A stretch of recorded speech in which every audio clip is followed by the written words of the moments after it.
grande privilégio poder estar na era do Avatar. Isso realmente é um grande privilégio. Como o Swami já disse, nascer como ser humano já é um fenômeno raríssimo. É raríssimo nascer como ser humano. Os Vedas dizem que há 8.400.000 criaturas no universo. Faz aí a probabilidade, 1 para 8.400.000, para ver a sua probabilidade de nascer como ser humano. É raríssimo nascer como ser humano. E no corpo humano, no planeta Terra, que nós temos a oportunidade de alcançar a meta de toda a criação, que é se unir a Deus, conhecer Deus, sentir, ver, perceber Deus o tempo todo.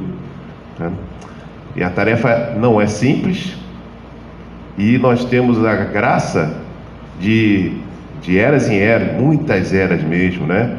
Levou 5.000 anos depois de Krishna. Nós estamos comemorando hoje o advento do Senhor Krishna. Levou 5.000 anos para que Sai Baba, um outro avatar, viesse.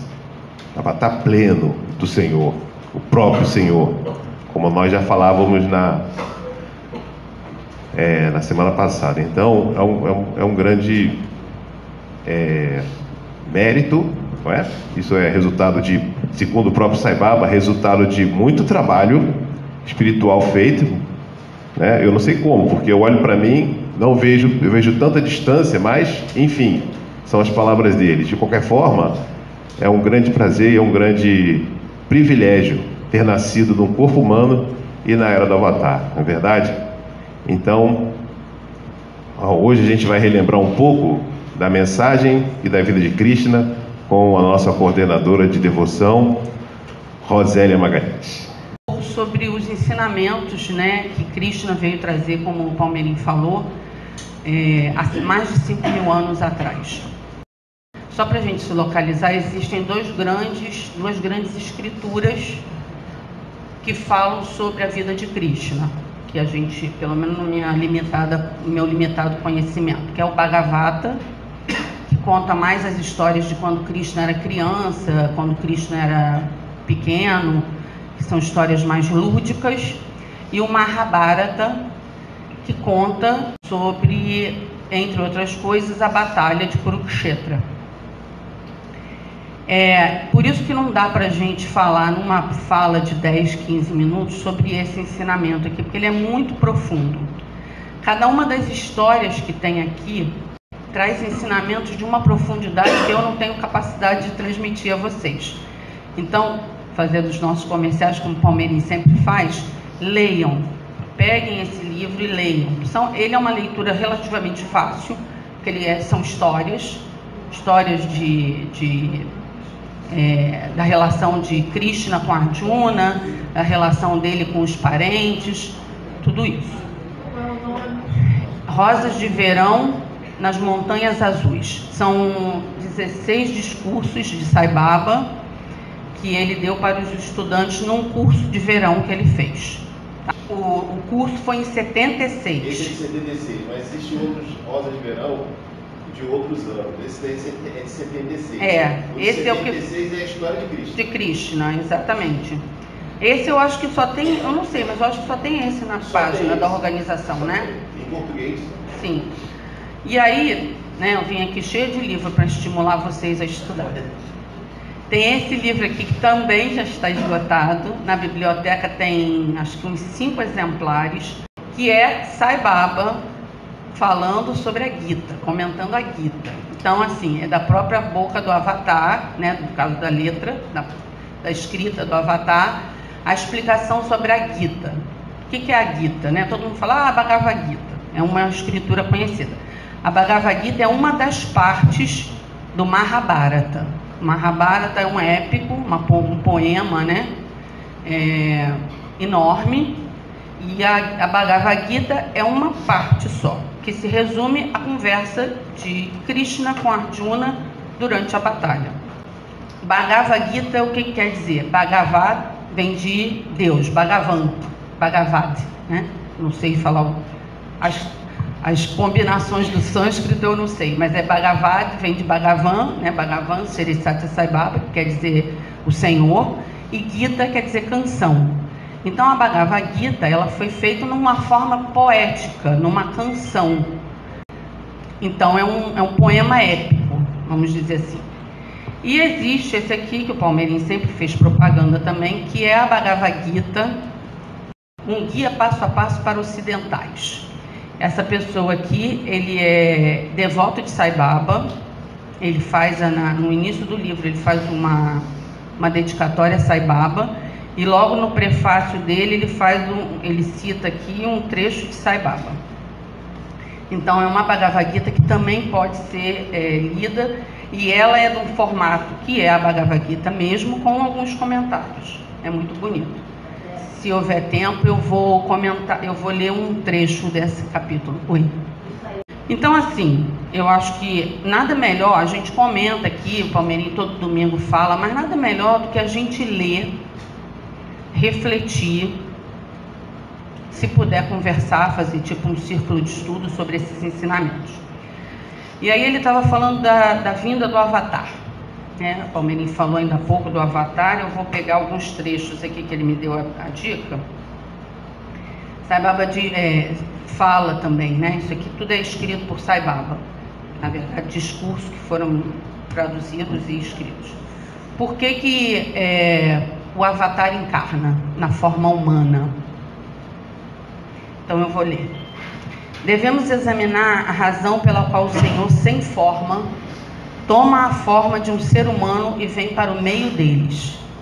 Este ser sem forma vem na forma de um humano para poder misturar-se entre eles e estabelecer exemplos e ideais para os mesmos e transmitir-lhes todos os aspectos que eles devem aprender. O Avatar não precisa encarnar.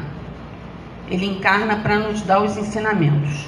Assim como Rama fez, Krishna, Sai Baba e outros mestres que podem ser considerados avatares, como Buda, Cristo.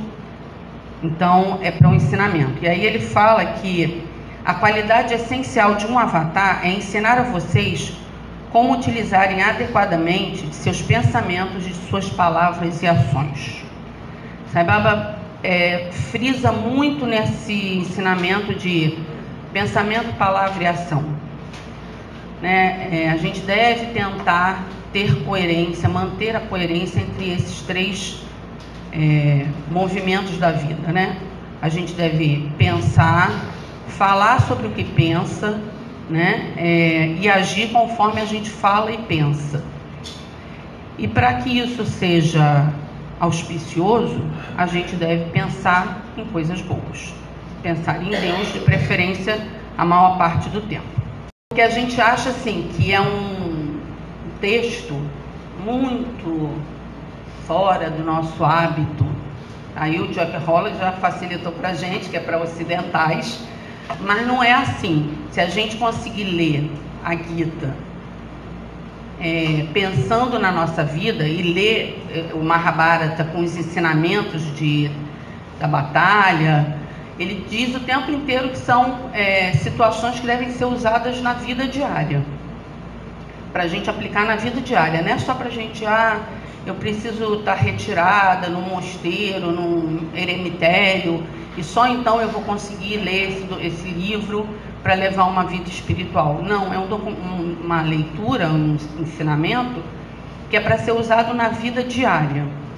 Então, o Sai Baba vai dizer aqui: deveriam reconhecer que a Gita dá os ensinamentos que os ajudarão a cuidar de suas vidas diárias e resolver situações com que se deparam no dia a dia. Porque lá no Mahabharata, né, que é esse livro aqui, Krishna vai ensinar como lidar com conflito, que é o que a gente mais vê hoje no mundo. Como lidar com brigas, como não entrar numa briga, ou até entrar numa briga se o motivo for correto, né? Então ele fala sobre isso, é para a vida diária. Ele fala: Krishna estabeleceu a verdade de que a vida espiritual e a vida diária mundana não são dois compartimentos distintos. Ou seja, não existe eu levar a vida espiritual, vir ao centro Sai Baba ir à igreja, ir ao templo Hare Krishna, rezar, e na minha vida lá fora, no trabalho, na vida em família, na relação com o comércio, com o vizinho, eu não praticar nada do que eu vim aqui, ouvi e aprendi. Não tem essa separação. De novo ele fala nessa frase aqui. Sai Baba mostrou a Krishna, mostrou a necessidade de harmonia e conexão entre pensamento, palavra e ação. Ele vai repetir isso muitas vezes nos discursos dele. E ele proclamou como necessário ao homem ter bons pensamentos. A importância de sua mente é muito importante e que, a fim de comunicar seus pensamentos ao mundo, sua palavra é muito importante. Para colocar isto em prática, suas ações são igualmente importantes. Então ele fala que tudo começa na mente. A nossa mente, tem algum trecho aqui que eu li que ele... A nossa vida está onde está a nossa mente. A gente está onde está o nosso pensamento.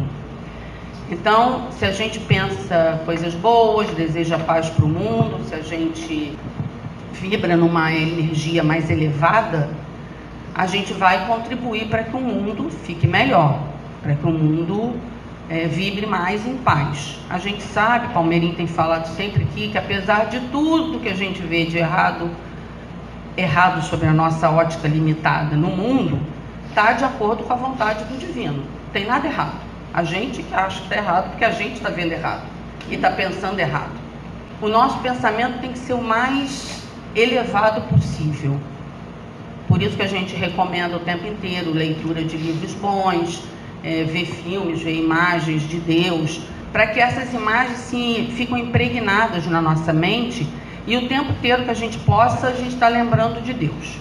Quando Deus vem à Terra, virou uma frase comum se dizer que ele vem para resgatar o Dharma. O que é o Dharma? O Dharma são as leis universais, as leis que regem o mundo, as leis que regem tudo na natureza. Às vezes a gente usa e pode ser usado Dharma como dever. Dever de um pai, dever de uma mãe, dever de um filho, mas o sentido maior da palavra é a ordem de tudo no universo. E aí Baba vai dizer aqui que não existe restaurar o Dharma, porque o Dharma é imutável, o Dharma é perfeito. O que vem para reparar é a prática do Dharma, A gente está vivendo numa era, lá na era de Krishna, mas na era de Krishna, o Dharma estava sendo cumprido em quase sua totalidade. Não estava na totalidade, por isso Krishna encarnou.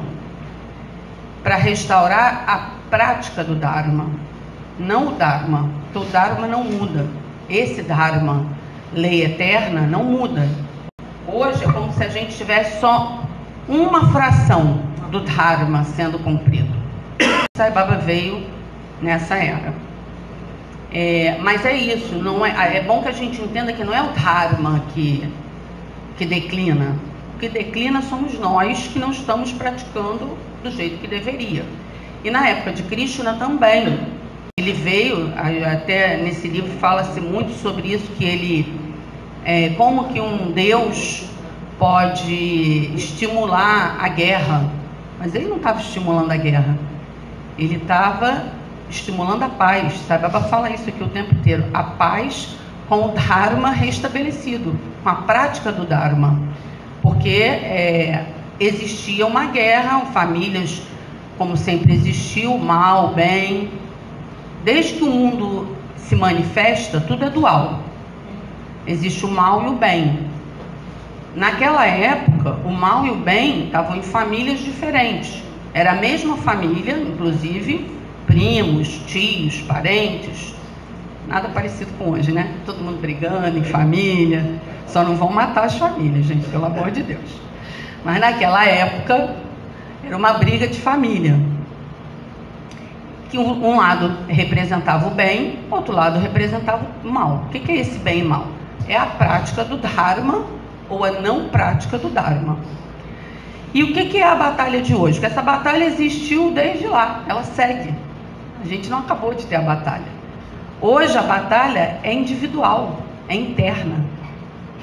É o bem e o mal dentro de cada um de nós. O tempo inteiro a gente com a nossa batalha interna, né? Das nossas características não muito favoráveis com as nossas boas tendências. Se a Baba fala que a gente tem os 6 inimigos, Jorginho hoje não está aí para me socorrer, os 6 inimigos, porque o Jorginho sabe de cabeça isso. Mas a gente sabe quais são, né? Raiva, ira, inveja, luxúria, ganância, todas essas características que a gente não deseja. Então, hoje, não existe mais a luta, não está lá fora, a luta está aqui dentro de nós. E a gente precisa estar a cada dia se autoanalisando, se autoinvestigando para que que os nossos parentes internos do lado mal não vençam, pedindo ao nosso Krishna interno que nos ajude a vencer essa batalha interna. E aí, bom, então vamos para a historinha. Depois eu termino, quando não quero me estender muito, eu quero terminar com um capítulo que eu acho maravilhoso. Eu ainda não consegui ler tudo não, tá, gente? Isso aqui você começa, quando você para, você tem que recomeçar. Um livro de estudo, de reflexão. Vamos à historinha que eu consegui gravar. Então, na batalha, Krishna se coloca como... Arjuna era um príncipe. E Krishna se coloca como servo dele.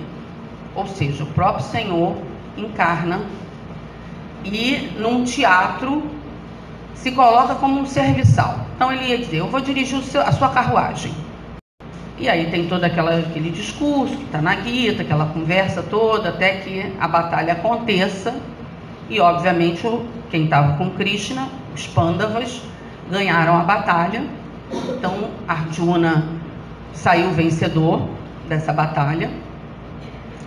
Mas Arjuna era assim, vamos dizer assim, uma encarnação extremamente elevada, porque se o próprio Senhor desceu para ajudá-lo e para conversar com ele, para explicar tudo para ele, para convencer ele daquilo tudo que vocês precisam ler aqui para ver que aquilo tudo é maia, que você não está matando ninguém, porque o ser interno é imortal, tudo isso que está na Gita. Então, Arjuna era um ser de extrema elevação espiritual. E aí, quando terminou a batalha, eles estavam na carruagem de Krishna, mas Arjuna ainda tinha lá o ego, né? Porque a gente está encarnado, tem ego, gente. Não adianta a gente achar que não vai ter ego, porque a gente tem. E Arjuna tinha. E aí, na hora de que eles chegaram lá no campo, lá do lado dos Pandavas, Krishna falou para ele, pode descer da carruagem. E vocês sabem que, assim, né, quem já teve uma outra encarnação, motorista particular, o motorista desce e abre a porta para a pessoa, né?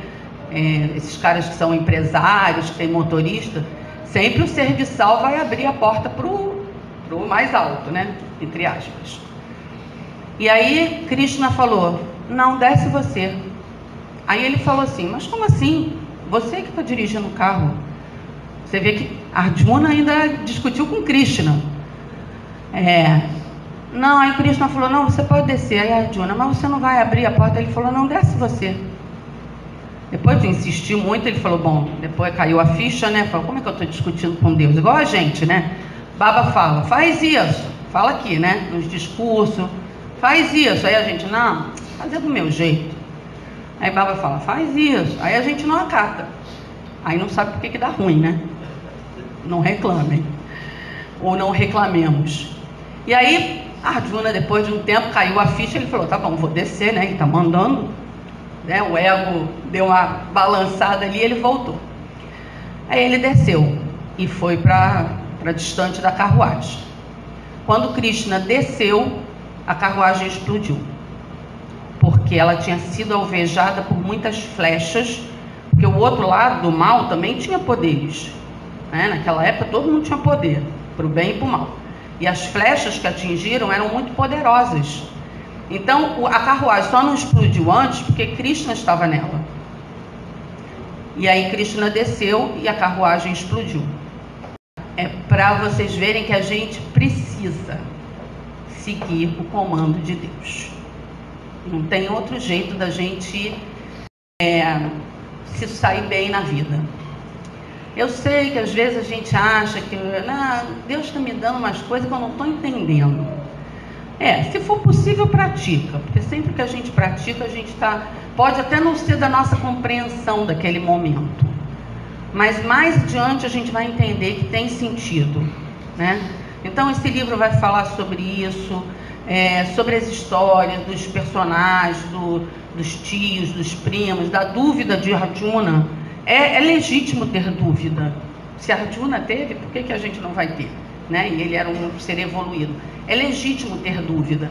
Mas quando a gente tem dúvida, o que a gente faz? A gente não tem Sai Baba mais encarnado. A gente não tem Krishna encarnado. Mas a gente tem eles dentro de nós. A gente tem os ensinamentos deles. Se recolhe, silencia, vai buscar a melhor solução, se conecta com a sua divindade interior, né? Sai Baba não está aqui nessa forma somente. E tem uma outra passagem que eu ia falar interessante da história mas está nesse aqui. Que a gente, nesse estágio que ele já falava lá para Arjuna, né? Imagina para a gente aqui. Nesse estágio que a gente está, a gente precisa adorar uma forma. É muito difícil adorar o Deus sem forma. Ele fala aqui sobre Nirguna da devoção, né? A devoção do sem forma e a devoção ao e ele fala, o ser humano, é possível adorar o sem forma? Mas é muito mais difícil. Muito mais difícil. Ele diz aqui que precisa estar num estágio de desligamento do ego muito grande. Então, quando a gente está no ego, ou seja, quando a gente está encarnado, a gente precisa de uma forma. Krishna já falou isso para Arjuna lá atrás, Sai Baba segue falando. Então, não tem problema adorar uma forma, mas a gente não deve restringir a divindade à forma, porque a divindade está em tudo, inclusive em nós. Então, quando a gente precisa dessa tranquilidade, desse ensinamento na vida, a gente pode se conectar, a gente pode abrir um livro aleatório e ver o ensinamento que vem, refletir sobre o ensinamento, seja ele qual for. Quem é cristão pode abrir a Bíblia, né? Pode abrir, quem é espírita, abre o livro espírita, o Evangelho segundo o Espiritismo. Quem segue Krishna, abre a Bhagavad Gita ou abre qualquer livro de Sai Baba, porque vai ter ensinamentos sobre tudo. Sai Baba ensina sobre tudo. Então, só para completar, eu acho muito bonito o capítulo 12. É nesse capítulo mesmo que ele fala das duas formas de devoção. Nirguna Brahman, Saguna Brahman. Aí ele diz que a adoração, assim como aqueles que adoram o Deus sem forma, se eles verdadeiramente, olha só, para adorar o Deus sem forma, subjugarem seus sentidos, mantêm a mente calma e trabalham pelo bem de todos os seres, eles também vêm a mim. Ou seja, é mais difícil. E aí, adorar com forma, que é o caminho do Bhakti, né, da devoção, ele diz que é mais fácil. Ele diz, pessoas comuns identificam com o seu próprio corpo físico e não podem evitar conceituar Deus como estando também em algum tipo de corpo. Por isso que a gente, reverenciou a forma de Sai Baba e ficou um pouco balançado quando ele deixou a forma. Mas depois a gente entendeu que isso faz parte do processo. Ele vai falar aqui. Para amar profundamente a esse Deus sem uma forma, devemos estar livre da consciência que provém do nosso próprio corpo, e esse estado não é acessível a muitas pessoas. Então é isso. A gente ainda sente corpo, né, gente? A gente sente dor, a gente sente comichão, a gente sente preguiça. Então a gente não está num estado de consciência para amar o Deus sem forma. Que adorar a divindade em uma forma irá ajudá-lo apenas por um tempo. Aqueles cujo objetivo final é a libertação completa devem, cedo ou tarde, abrir mão do apego ao corpo. Sem isso, o estado de desenvolvimento espiritual do Atma não pode ser atingido.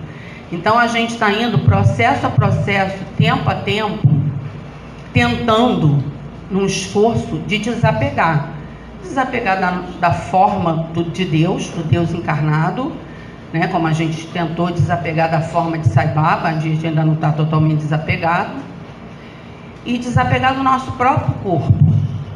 Isso é um processo natural do nosso crescimento individual, nosso crescimento e desenvolvimento espiritual. E aí, só para encerrar, o capítulo 12, que é esse da devoção, ele vai falar, algumas traduções falam o devoto que eu mais amo, e aí eu já também li uma tradução que fala aquele que é mais querido a mim. Arjuna, agora eu vou enumerar características do devoto que eu amo mais profundamente, ou que é mais, a quem eu dedico mais atenção, vamos dizer assim. Eu amo quem não nutre nenhum desejo prejudicial por nenhum ser vivo, quem retorna amor ao ódio, quem é amistoso e compassivo com relação a todos. Eu amo o devoto que está além do eu e do meu, imperturbado pela dor e não exultante por prazer, que possui fé sólida, sabe perdoar, sempre satisfeito com as coisas como elas são e que sempre medita em mim. É querido a mim o devoto pacífico, que não é nem fonte de agitação no mundo, nem fica agitado pelo mundo. É querido a mim quem está livre de temores, inveja e outros aborrecimentos que o mundo traz, que aceita os golpes que surgem em seu caminho como bênçãos disfarçadas. É querido a mim quem pratica seus deveres terrenos de modo desinteressado e imperturbado pela vida.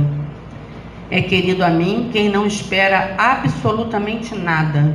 Aqueles puros, tanto interna como externamente, também me são muito queridos. É querido a mim os devotos que estão dispostos a ser meus instrumentos, enfrentam qualquer demanda que eu faça a eles e, contudo, não pedem nada a mim. É querido a mim aqueles que não se regozijam ou sentem aversão, que não se afligem, que não anseiam por possuir, que não são afetados por coisas ruins ou boas que acontecem a eles e ao seu redor, e, no entanto, estão cheios de devoção por mim. Eles são queridos por mim porque vivem no eu, no Atma, não na agitação, no alvoroço do mundo. É querido a mim o devoto cujas atitudes são as mesmas diante de amigos ou inimigos, que são indiferentes à honra ou à ignomínia, ao calor ou ao frio, ao louvor ou às críticas, que não apenas controlam o que dizem, mas mantêm-se em silêncio em seu interior. São também muito queridos por mim aqueles que estão quase sempre contentes com a vida e desapegados das coisas do mundo, até mesmo de casa. É querido a mim aqueles cujo único interesse na vida é me amar. De fato, esses e todos os outros que mencionei são muito, muito queridos por mim. Tenham a mim como seu objetivo supremo. Viva a sua vida de acordo com a sabedoria imortal que eu lhe ensinei e pratique essa sabedoria com uma grandiosa fé e profunda devoção. Entregue sua mente e seu coração completamente a mim. Então eu o amarei profundamente e você irá além da morte alcançar a imortalidade. Muito bonita essa passagem, é uma das mais bonitas que eu acho, assim, porque é todo meio poético, né? A Gita é toda meio poética. Ele ama todos, obviamente, né? Mas é importante que a gente tenha esse desafio de ser muito amado por Deus. Mais do que amar a Deus, é preciso que a gente seja digno de ser amado por Deus.